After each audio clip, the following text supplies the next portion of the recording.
Bienvenue, aujourd'hui on va décortiquer une force incroyable, une force souvent invisible, mais qui façonne presque tout dans nos vies.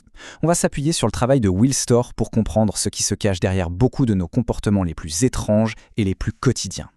On a tous connu ça, pas vrai? Ce petit frisson de plaisir pour un simple like, ou à l'inverse, ce pincement au cœur à cause d'un regard un peu fuyant. Ces questions, elles ont l'air de rien, mais en fait elles nous mènent tout droit au cœur d'un mystère fondamental de l'être humain. Et la réponse, la voilà. C'est parce qu'on est tous, sans même le savoir, en train de jouer à un jeu.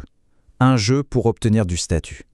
C'est ça le moteur caché derrière toutes ces émotions.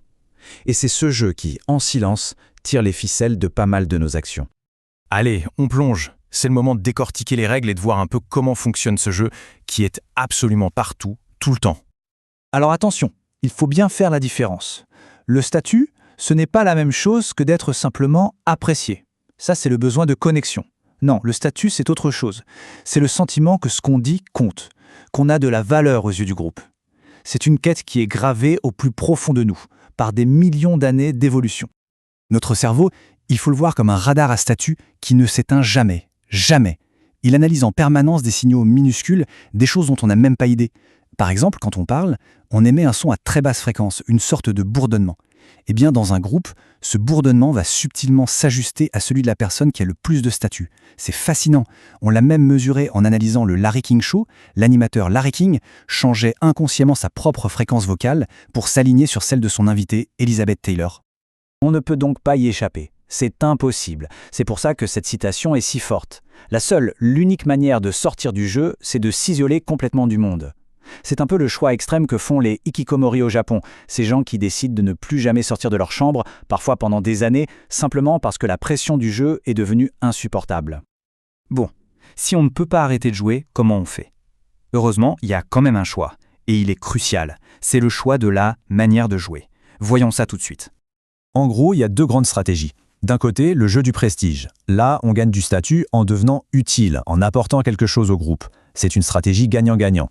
De l'autre côté, il y a le jeu de la dominance. Et là, c'est très différent. Le statut n'est pas donné, il est pris, par la force, par la peur. C'est un jeu où pour que quelqu'un gagne, quelqu'un d'autre doit forcément perdre.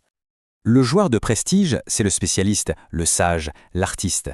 Si on remonte à nos ancêtres, c'était le meilleur chasseur du groupe, celui qui savait fabriquer les meilleurs outils, ou encore le conteur qui, par ses histoires, soudait la tribu. Cette personne apporte une valeur réelle, et en retour, le groupe lui accorde du respect, et donc du statut. Et puis, il y a l'autre face.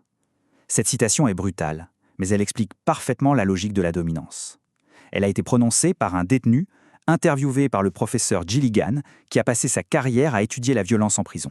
Et sa conclusion est sans appel. Très souvent, un acte de violence extrême est une tentative désespérée de reprendre du statut après avoir été humilié, après ce sentiment d'avoir été manqué de respect. Maintenant, faisons un bond dans le temps. Ce jeu, qui existe depuis la nuit des temps, où se joue-t-il avec le plus d'intensité aujourd'hui? L'arène principale, c'est bien sûr les réseaux sociaux. C'est la machine à sous parfaite pour le statut. Il faut bien comprendre qu'ils n'ont pas vraiment été conçus pour nous connecter les uns aux autres, mais plutôt pour nous mettre en compétition.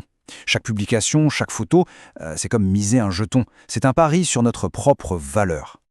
Et ce qui rend tout ça si addictif, c'est ce mécanisme. C'est exactement le même que celui des machines à sous. On tire le levier, c'est-à-dire qu'on poste quelque chose, et ensuite on attend. On ne sait jamais si on va avoir un j'aime, 10 ou peut-être 1000. C'est cette récompense variable, cette incertitude, qui nous pousse à rejouer encore et encore. Évidemment, ce jeu n'est pas sans danger. Gagner, c'est grisant, mais perdre peut être absolument terrible. On va voir maintenant les enjeux psychologiques qui sont énormes. Accrochez-vous bien. Dans une étude, on a posé cette question. Que préférez-vous, une mort immédiate ou un déshonneur public total? La réponse est effrayante. 53% des personnes interrogées ont choisi la mort. 53%.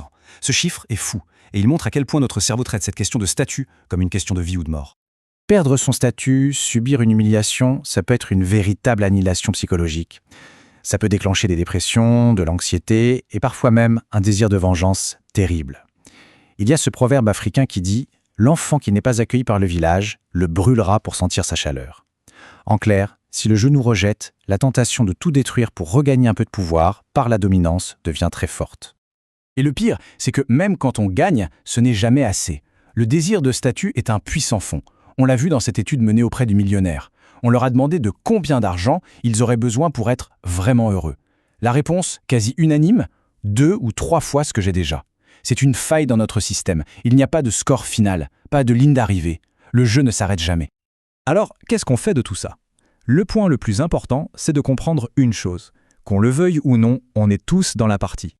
Le simple fait de savoir que ce jeu existe, c'est déjà un avantage énorme. Ça nous donne le pouvoir de choisir notre stratégie. Est-ce qu'on choisit le prestige, en essayant d'apporter de la valeur autour de soi, ou est-ce qu'on se laisse tenter par la dominance, en cherchant à prendre le statut aux autres? Et c'est là-dessus que je voulais terminer. La question n'est plus de savoir si l'on joue, on joue, point. La vraie question, c'est de savoir comment on joue. Et surtout, est-ce qu'on joue notre propre partie, ou est-ce qu'on est simplement le pion dans la partie de quelqu'un d'autre?